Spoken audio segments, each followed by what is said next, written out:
Assalamualaikum warahmatullahi wabarakatuh. Perkenalkan, nama saya Oktavius Dika. Pada kesempatan kali ini saya akan melakukan pemeriksaan sadari. Nah, sebelum kita melakukan pemeriksaan sadari, terlebih dahulu kita akan melakukan anamnesis dan informat konsen kepada pasien dan menyesuaikan pemeriksaan sadari yang manakah yang tepat untuk pasien. Setelah kita melakukan anamnesis, kita akan meminta persetujuan kepada pasien bagaimana nanti pemeriksaan nanti memungkinkan akan menyebabkan ketidaknyamanan. Ketika pasien sudah setuju, kita akan siap melakukan pemeriksaan. Sebelum kita melakukan pemeriksaan, kita mencuci tangan WHO terlebih dahulu.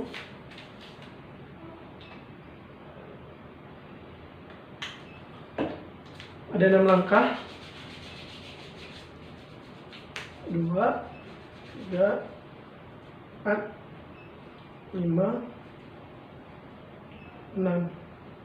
Selesai, kita siap melakukan pemeriksaan. Sebelum kita melakukan inspeksi, kita akan mempersilahkan pasien untuk melepaskan bajunya terlebih dahulu. Pakaiannya kita sudah dilepaskan. Kita akan melakukan inspeksi ini dengan 4 posisi lengan. Lengan yang pertama ya lengan di samping seperti ini, atau disebut juga dengan arm at the sides, di mana kita ini inspeksi untuk melihat penampakan dari kulit sendiri, seperti warna, penebalan kulit, atau adanya pembesaran pori-pori kulit, sehingga disebut tampak seperti kulit jadi disebut juga dengan view de orange. Nah, di sini pemeriksaan seperti ini dengan posisi pertama seperti ini, posisi kedua lengan diangkat seperti ke atas seperti ini, disebut juga dengan arm overhead, di mana untuk melihat ukuran dan kesimetrisan dari payudara. Di posisi seperti ini kita bisa melihat di bagaimana ukuran dan kesimetrisan dari dua payudara karena terlihat secara sepenuhnya. Dan untuk posisi yang ketiga, yakni tangan menekan melawan pinggul seperti ini, itu disebut juga dengan arm against hips, di mana posisi ini kita untuk melihat kontur dari payudara itu sendiri. Nah, untuk posisi yang terakhir, ya ini seperti kita bersandar pada kursi seperti ini.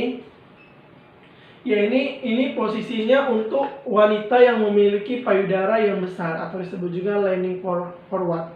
Nah, di sini kita menilai bagaimana karakteristik dari puting susu, meliputi warnanya seperti ada warna merah muda, coklat muda, atau coklat kehitaman, dan juga untuk menilai bagaimana ukuran dan bentuk dari puting susu tersebut. Dari 4 posisi ini kita tidak perlu melakukan semuanya, cukup hanya melakukan satu saja, disesuaikan dengan bagaimana keadaan dari pasien itu sendiri. Setelah selesai kita melakukan inspeksi, kita akan melakukan palpasi. Baiklah, pada pemeriksaan palpasi payudara kita akan menggunakan 3 jari kita, yakni jari telunjuk, jari tengah, dan juga jari manis. Kita akan menggunakannya pada bagian tengah, bukan pada bagian pinggir. Nah, untuk pemeriksaan palpasi sendiri, kita akan menggunakan 3 pola, yakni yang pertama kita akan menggunakan pola sirkular atau melingkar, atau disebut juga dengan konsentris, di mana kita akan memulainya dari bagian tepi ke bagian tengah, yakni bagian puting susu atau nipple-nya di sini. Kita akan memulainya dari tepi melingkar ya, sirkular. Mulainya sekitar 3 kali putaran. Ini kita menekannya sesuai dengan kedalaman atau ketebalan dari payudara itu sendiri. Nah, kita akan bisa merasakan bagian mana dari payudara yang ada benjolan di dalamnya, fisiologis maupun patologis. Nah, untuk pemeriksaan kedua, yakni pola radial pattern atau kita sebut juga dengan sinar matahari, di mana kita akan memulainya dari bagian puting susu, bagian tengah menuju ke bagian pinggir.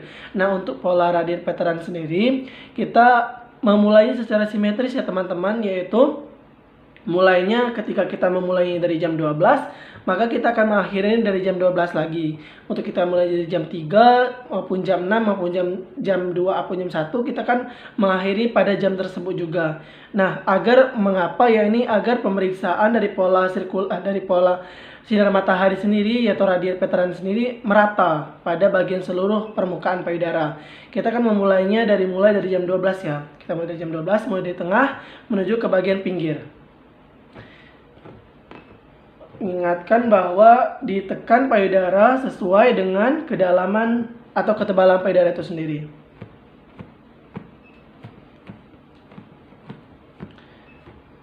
Lakukan pemeriksaan ini sesuai dengan awalan yang kita mulai tadi, ya ini awalan di tengah sini. Nah, oke. Karena biar merata pemeriksaan dari radial veteran itu sendiri. Untuk pola yang ketiga, ya ini pola terakhir atau pola vertikal, di mana kita akan memulainya dari bagian tengah medial di sini bagian payudara menuju ke bagian dekat aksila ujung payudara.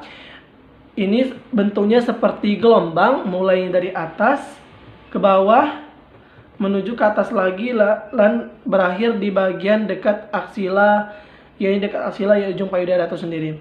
Kita akan memulainya dari bagian medial di sini bagian atas payudara, dilakukan secara berbentuk gelombang dan sesuaikan pada kedalaman atau semakin tebalnya bagaimana payudara tersebut. Kita akan menekannya bagian dari medial.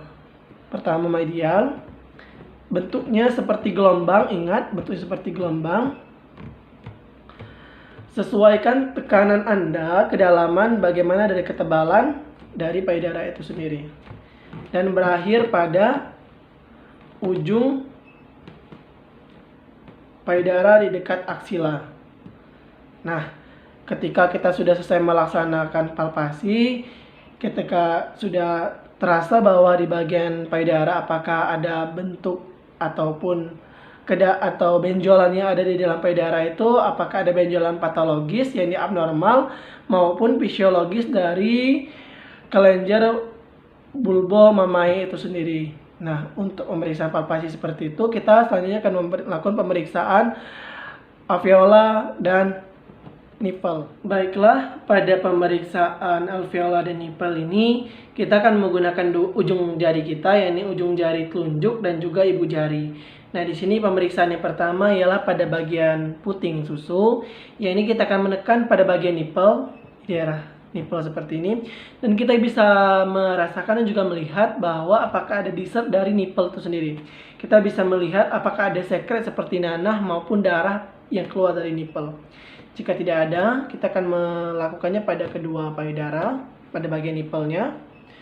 Jika tidak ada, kita akan melanjutkan pemeriksaan pada bagian aksila dari payudara. Yakni ketika kita melakukan pemeriksaan secara berhadapan dengan pasien ini pada posisi duduk, yakni kita bisa menggunakan tangan yang berlawanan untuk menjaga tangan pasien ini. Ketika tangan pasien diangkat seperti ini, jika tangan pasien yang kanan diangkat, kita akan menyanggahnya menggunakan tangan kiri. Karena kita berhadapan, jadi kita menyanggahnya menggunakan tangan kita yang sebelah berlawanan. Ketika sudah disanggah seperti ini, kita akan memulainya pada bagian daerah ujung payudara, yakni daerah anterior dari aksila itu sendiri. Kita bisa menekannya pada daerah sini. Kita bisa merasakan apakah ada benjolan di dalamnya yang tidak normal. Ketika sudah bagian ujung payudara dan anterior, kita akan menuju ke bagian medial dari aksila. Nah, kita bisa merasakan ya teman-teman di sini apakah ada benjolan tidak normal. Selanjutnya kita akan menuju ke bagian atas sedikit dari aksila di sini. Dan yang terakhir adalah pada bagian posterior dari aksila. Lakukan pada kedua ujung payudara dari dextra maupun sinistra dengan posisi yang tadi, yaitu dengan menahan tangan pasien menggunakan tangan kita yang berlawanan. Dan pemeriksaan juga ketika pemeriksaan menggunakan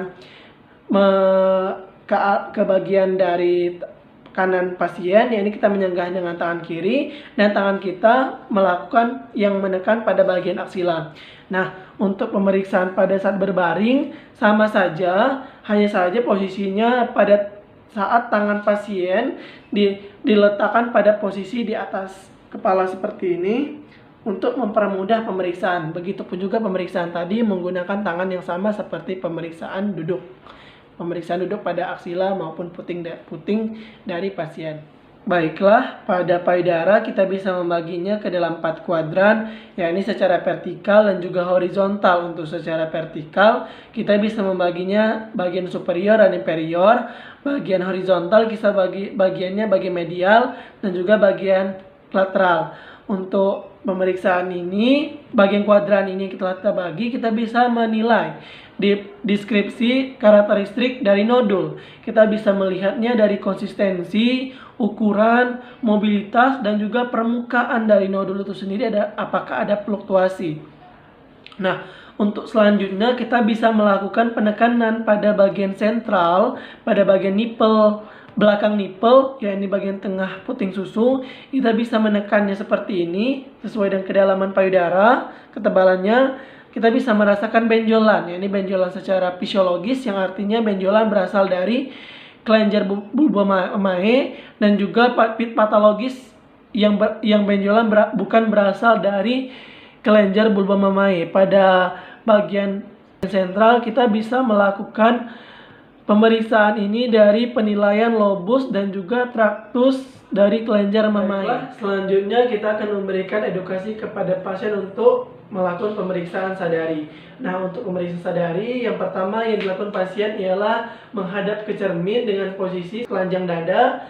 Lakukanlah 4 posisi tadi, yaitu posisi lengan di samping, lengan di pinggul, lengan angkat ke atas, dan juga posisi bersandar seperti di kursi jika memang payudara pasien yaitu besar. Nah, untuk pemeriksaan ini, pasien diharapkan bisa menilai apakah ada bentuk ukuran dari payudara yang tidak normal, kesimetrisan di antara kedua payudara.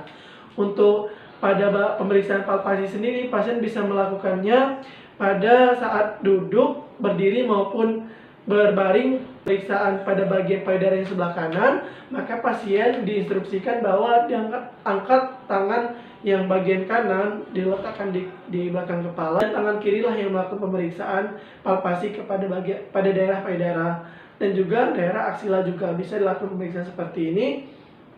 Begitupun juga tangan yang sebalik, pemeriksaan yang terakhir dari pemeriksaan nipple atau alveola, pasien sama saja melakukannya dalam posisi duduk ataupun berbaring dengan menggunakan ujung kedua ibu jari dan jari telunjuk. Mungkin dari pemeriksaan ini bisa kita simpulkan bahwa apakah keadaan payudara pasien normal-normal saja, dan kita bisa pastikan kepada pasien bahwa edukasi dari pemeriksaan sadari ini sangat penting, bisa dimulai dari umur 20 tahun karena untuk mencegah dari kanker payudara. Nah, ketika sudah selesai melakukan pemeriksaan kepada pasien dan juga edukasi kepada pasien, kita akan melakukan cuci tangan WHO terlebih dahulu. Nah, di sini ada 6 langkah. Karena ketika kita sudah selesai setiap melakukan pemeriksaan, diharapkan kita melakukan antiseptik berguna untuk mencegah adanya penyebaran penyakit baik untuk keamanan pasien maupun kita sendiri. Nah, sudah selesai melakukan pemeriksaan. Saya mohon maaf jika ada kesalahan. Saya akhiri, wabillahi taufiq wal hidayah. Wassalamualaikum warahmatullahi wabarakatuh.